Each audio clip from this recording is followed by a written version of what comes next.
kisah para pejabat yang merendahkan dirinya, yang menghamba harta benda dan menjadikan negara dan rakyat sebagai sapi perah belaka. Saat kita semua menahan diri untuk melakukan ini dan itu, yalah beberapa politikus dan pejabat kita malah tetap bernafsu untuk nodong sana-sini, ngutil sana-sini. Saat kita semua mencoba bertahan di tengah badai, jungkir balik melanjutkan hidup saat semuanya begitu sulit, para politikus dan pejabat juga tetap berakrobat dengan anggaran. Entah berapa ratus ribu orang yang sudah di PHK, yang usahanya bangkrut, yang penghasilannya merosot. Tapi itu tak mengurangi nafsu para pejabat rakus yang tidak punya harga diri. Analisa kasus yang berkaitan dengan pelanggaran nilai-nilai berakhlak. Pada kali ini, kami akan menyampaikan terkait dengan korupsi yang dilakukan oleh Kemensos Samosir terkait dengan kasus bantuan sosial bencana banjir. Kelakuan Kepala Dinas Sosial dan Pemerintah Masyarakat Desa Kabupaten Samosir berinisial FAK ini benar-benar membuat geram masyarakat. FAK diduga korupsi uang bantuan korban bencana banjir bandang di Sumatera Utara pada Senin 22 Desember 2025. Kasus ini berawal dari penyaluran dana bantuan bencana alam sebesar 1,5 miliar rupiah dari Kementerian Sosial kepada pemerintah Kabupaten Samosir pada tahun 2024. Dana tersebut dialokasikan untuk membantu 303 kepala keluarga korban banjir bandang di Desa Sihotang, Kecamatan Harian. Namun, dalam pelaksanaannya, Fitri Agus Karo-Karo diduga melakukan penyimpangan dengan mengubah mekanisme penyaluran bantuan yang semula direncanakan dalam bentuk bantuan tunai senilai 5 juta rupiah menjadi bantuan barang, dengan cara menyarankan dan menunjuk BUMDes MA Marsada Tahi sebagai penyedia barang. Tersangka dengan surat perintah Kepala Kejaksaan Negeri nomor 0-1-2-2-33-4 FD1-2002/12/2025. Kemudian, tersangka diduga meminta BUMDes MA Marsada Tahi untuk menaikkan harga barang 15% dari harga penjualan barang sebenarnya. Hasil markup 15% inilah yang diduga diminta Kadinsos untuk keuntungan pribadinya. Akibat perbuatannya, FAK dijerat dengan pasal 2 ayat 1 atau pasal 3 Jungto pasal 18 Undang-Undang Tindak Pidana Korupsi. FAK pun ditahan Kejaksaan Agung. Adapun nilai kerugian negara akibat perbuatannya mencapai 516 juta rupiah. Berikut bentuk pelanggaran terhadap nilai-nilai berakhlak kasus Kadinsos Samosir. Pelanggaran pertama berorientasi pelayanan. Korban banjir yang seharusnya menerima bantuan tunai 5 juta rupiah untuk memenuhi kebutuhan mendesak, justru menerima bantuan dalam bentuk barang yang nilainya diduga tidak sesuai. Tindakan tersebut menunjukkan Kadinsos FAK tidak memahami kebutuhan utama korban bencana yang lebih membutuhkan uang tunai untuk membeli kebutuhan penting seperti makanan, pakaian, dan perbaikan rumah.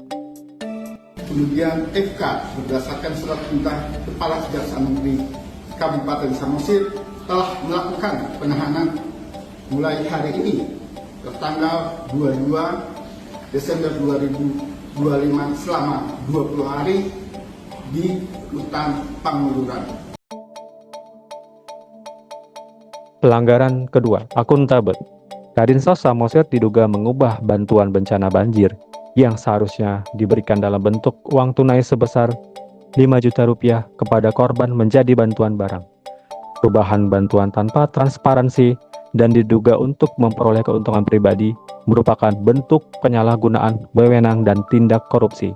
Tindakan ini menyebabkan hak masyarakat tidak diterima sesuai ketentuan dan mencederai kepercayaan publik terhadap pemerintah. Pelanggaran ketiga, kompeten.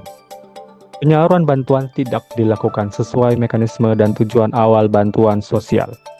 Kadinsos FAK mengubah bantuan tunai menjadi barang tanpa prosedur yang jelas, menunjukkan ketidakprofesionalan dalam pengelolaan bantuan bencana, serta tidak menjalankan tugas sesuai ketentuan. Nilai pelanggaran keempat yaitu harmonis. Dalam nilai harmonis ini Dugaan korupsi bantuan bencana menimbulkan kekecewaan dan kemarahan masyarakat korban banjir. Perbuatan tersebut merusak citra pemerintah daerah dan menimbulkan ketidakpercayaan masyarakat terhadap instansi sosial yang seharusnya membantu masyarakat saat mengalami musibah. Kemudian pelanggaran kelima yaitu loyal. Dalam pelanggaran nilai loyal ini, bantuan korban bencana diduga dimanfaatkan untuk mencari keuntungan pribadi ataupun kelompok tertentu. Tindakan ini menunjukkan ketidaksetiaan terhadap amanah jabatan dan pengkhianatan terhadap tugas ASN sebagai pelayan masyarakat. Pelanggaran keenam yaitu nilai adaptif. Pada nilai adaptif ini, dalam situasi darurat banjir, bantuan yang seharusnya tepat dan tepat sasaran justru bermasalah dalam penyalurannya, sehingga hal ini menunjukkan ketidakmampuan ASN dalam mengelola bantuan secara efektif dan transparan pada kondisi krisis ini. Pelanggaran ketujuh yaitu kolaboratif. Pada nilai kolaboratif ini, pelanggarannya yaitu dugaan penyimpangan. Bantuan menyebabkan keterganggunya koordinasi dan kepercayaan antara pemerintah, masyarakat, dan pihak penyalur bantuan lainnya. Tindakan ini dapat menghambat kerjasama antar instansi, serta menurunkan partisipasi dan kepercayaan masyarakat terhadap program bantuan pemerintah di masa mendatang. Dampak ketika nilai-nilai berakhlak tidak diterapkan. Yang pertama, menurunnya kepercayaan masyarakat terhadap pemerintah. Kasus korupsi bantuan bencana membuat masyarakat kehilangan kepercayaan kepada pemerintah dan ASN, karena bantuan yang seharusnya diterima korban tidak diberikan sesuai ketentuannya. Yang kedua, korban bencana tidak mendapat hak secara maksimal, yaitu bantuan tunai sebesar 5 juta yang seharusnya dapat digunakan korban untuk kebutuhan mendesak, berubah menjadi bantuan barang yang diduga nilainya tidak sesuai, sehingga kebutuhan korban banjir tidak terpenuhi secara optimal.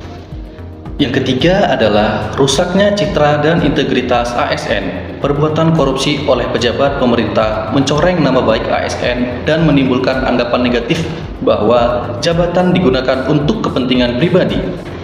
Yang keempat, terhambatnya penanganan bencana penyalahgunaan bantuan menyebabkan proses penyaluran bantuan menjadi tidak efektif dan menghambat upaya pemerintah dalam membantu masyarakat terdampak bencana secara cepat dan tepat. Yang kelima, munculnya ketidakadilan sosial korban bencana yang seharusnya mendapatkan bantuan penuh menjadi dirugikan, sementara oknum tertentu memperoleh keuntungan pribadi dari bantuan tersebut. Keenam, menurunnya semangat kolaborasi dan partisipasi masyarakat. Masyarakat dan pihak lain seperti relawan atau lembaga bantuan dapat menjadi ragu untuk bekerja sama dengan pemerintah karena takut bantuan tidak dikelola dengan baik. Selanjutnya, ketujuh, tidak tercapainya tata kelola pemerintahan yang baik ketika nilai berakhlak tidak diterapkan. Transparansi, akuntabilitas, dan profesionalisme dalam pemerintahan menjadi lemah sehingga pelayanan publik tidak berjalan optimal. 5. Hal yang dapat dilakukan agar terhindar dari perilaku koruptif. Sebagai ASN, saya akan 1. Menerapkan nilai-nilai berakhlak dalam pelaksanaan tugas. Setiap ASN harus bekerja dengan jujur, bertanggung jawab, disiplin, dan mengutamakan kepentingan masyarakat agar tidak terjadi penyalahgunaan wewenang. 2. Menerapkan transparansi digital, mendorong penggunaan sistem penyaluran bantuan secara cashless untuk meminimalisir kontak fisik uang tunai. Dan yang ketiga, meningkatkan integritas dan etika ASN melalui pembinaan pelatihan dan penguatan budaya anti korupsi agar ASN memahami bahwa jabatan adalah amanah yang harus dijaga. 4. Berani menolak dan melapor, memiliki integritas untuk menolak perintah atasan yang bertentangan dengan hukum dan memanfaatkan whistleblowing system jika melihat penyimpangan. Yang kelima, hidup sederhana, menyesuaikan gaya hidup dengan pendapatan resmi agar tidak terjebak dalam keinginan untuk melakukan korupsi demi kemewahan. Yang keenam, simpulan. Kasus Kadinsos Samosir menunjukkan bahwa penyalahgunaan jabatan dalam bantuan bencana merupakan tindakan yang bertentangan dengan nilai dasar ASN, yaitu berakhlak. ASN seharusnya menjadi pelayan masyarakat yang jujur, bertanggung jawab, dan mengutamakan kepentingan rakyat, terutama saat masyarakat sedang mengalami bencana.